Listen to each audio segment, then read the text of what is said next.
everyone, and as you know, TMS has made somewhat of a reputation taking up and talking about important issues and causes. And keeping up with that tradition, this morning we are going to discuss in detail a legislation close to my heart because it concerns us, the working women. And the Protection Against Harassment of Women at Workplace Act 2010 was successfully signed in March this year.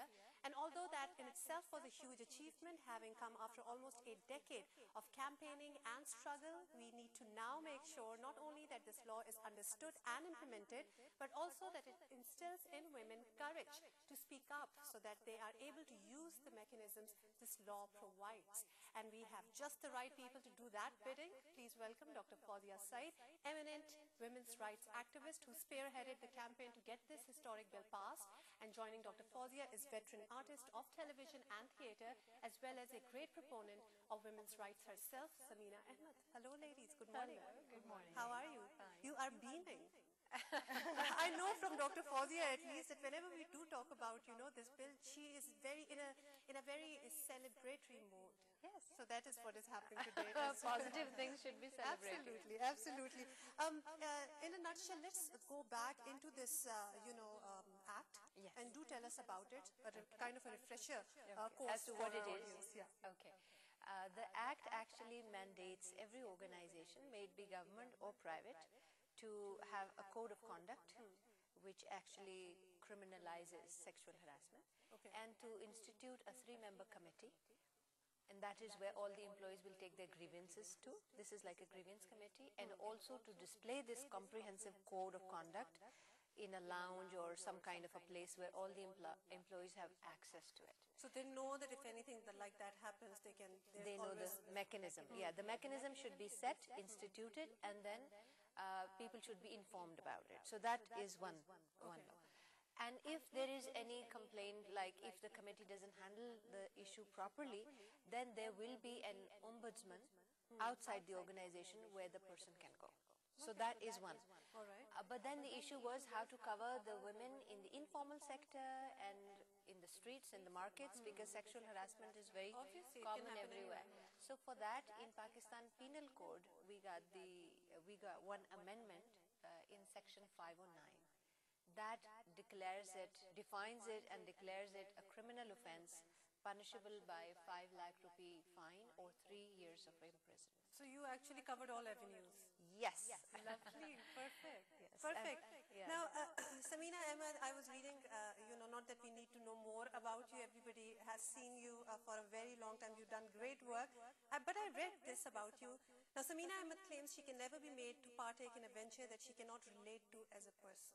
So I know that your heart was really in it when you started working with Dr. Fawzia. Yeah.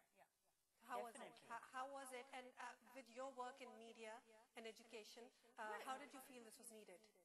I think all kinds of protections, whatever we can, are needed for women. The women are very marginalized and a very disadvantaged group. I mean, we keep on saying that there is a lot of respect in our culture, and look, we open doors for women and things like that. But when you come to the ground reality, that is not so. There are laws which are discriminating against women, and we have been campaigning against the Hudud laws, and so whatever, and particularly in the last decade, 2-3 decades, I would say that women have been forced into being sort of apologetic about their very existence. And if you go out on the street and if you are a working woman, there is some kind of a taboo. Right, right. Yeah. But in your experience also in media, and I do want to know, because obviously it affects me as well. I'm in media.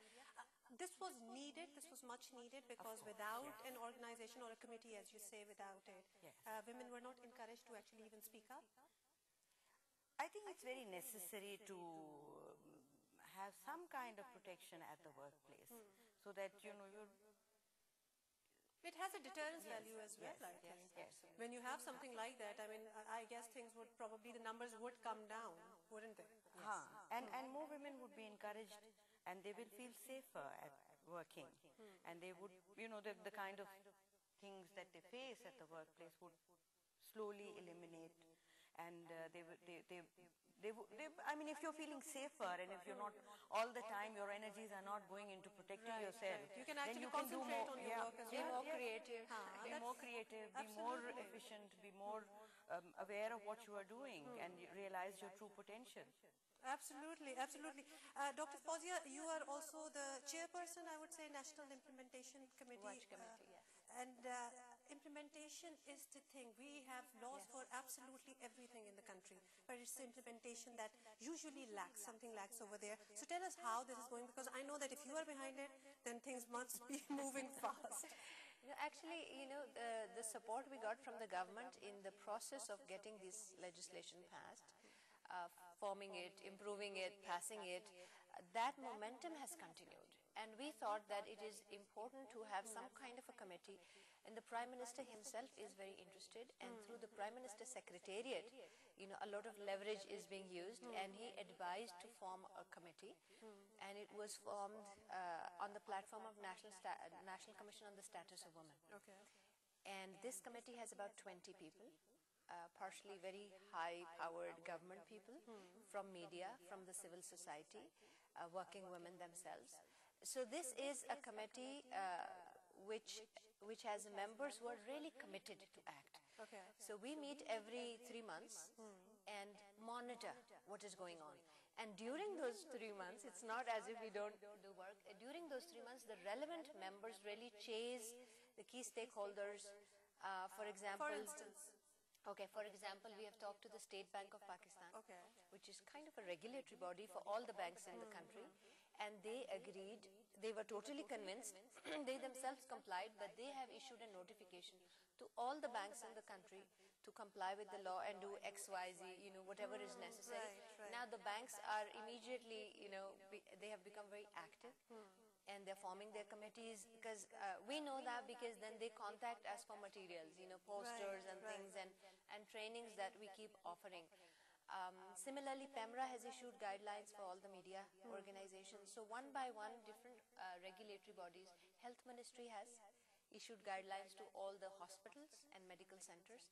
Education ministries are very active, both provincial and federal, and they are issuing guidelines to all the colleges and schools that come under it. Right. I have gotten feedback from my friend who works in a bank, and she said that, there was a meeting called a couple of months back, and there was this committee made. So I think that is working out. I've seen, effects of it as well. We are like hawks, we keep we keep eyes. Also, ASHA has this very elaborate website. ASHA, the Alliance Against Sexual Harassment.